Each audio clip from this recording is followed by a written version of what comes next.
It's me by myself doing this, taking this giant leap into my future.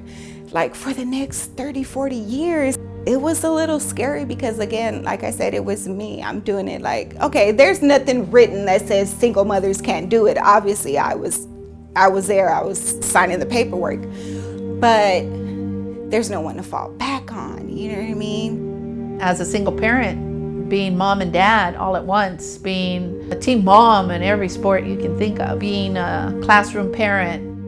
One of the reasons why I had to stay in Downey was because my two older boys are high-functioning autistic boys. My oldest, Joshua, he didn't speak until he was in 3rd grade.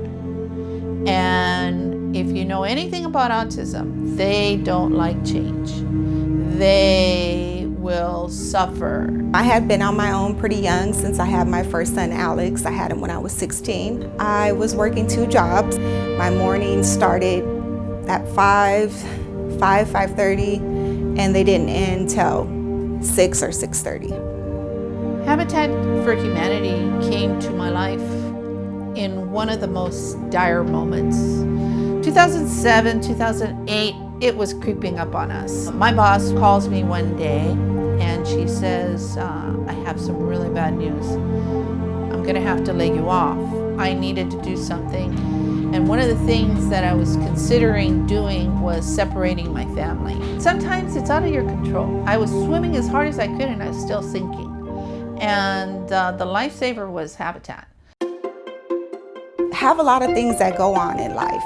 I'd say all of them hit me at some point as a single mother. But I always knew that I wanted to have a steady home.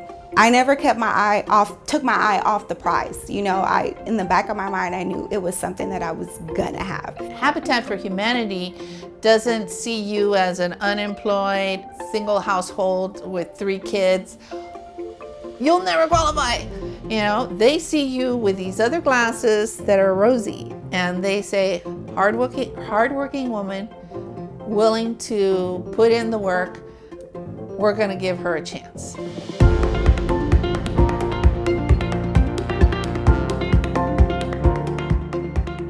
One of the most beautiful parts of having the house built is that everybody's a volunteer. Oh, I couldn't wait to get here every Saturday.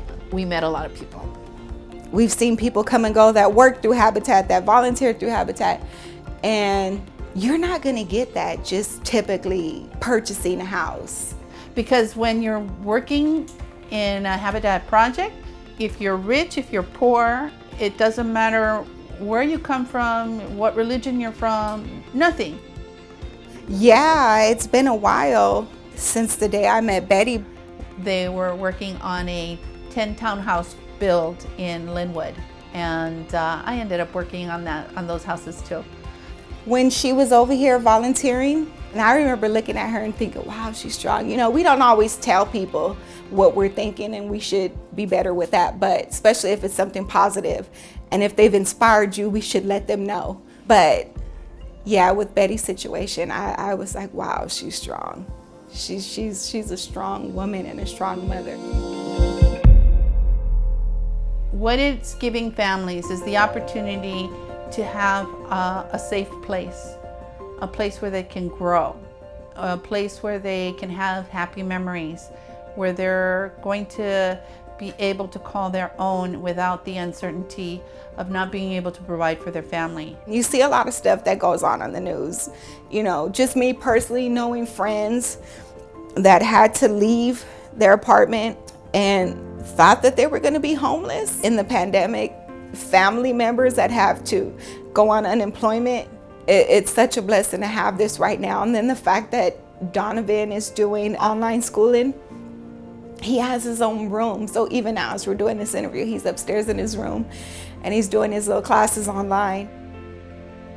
By the way, that kid that did not speak, he is an aviation mechanic for the Navy. It meant a lot. You know, my kids, well, Alex was old enough to know what we were gonna get, you know what I mean? And how this would benefit us. It was something stable for me. it was very satisfying to know that all the hard work, you know, I sacrificed a lot, but when you raise good kids like I have, it doesn't even feel like a sacrifice. When you're building, you're seeing one family, but it's not one family. It's grandma, it's grandpa, it's nieces and nephews and everything. It's not just one family, it's generational. And you're helping not just me, but you're helping my kids, and you're helping their kids, and on and on and on.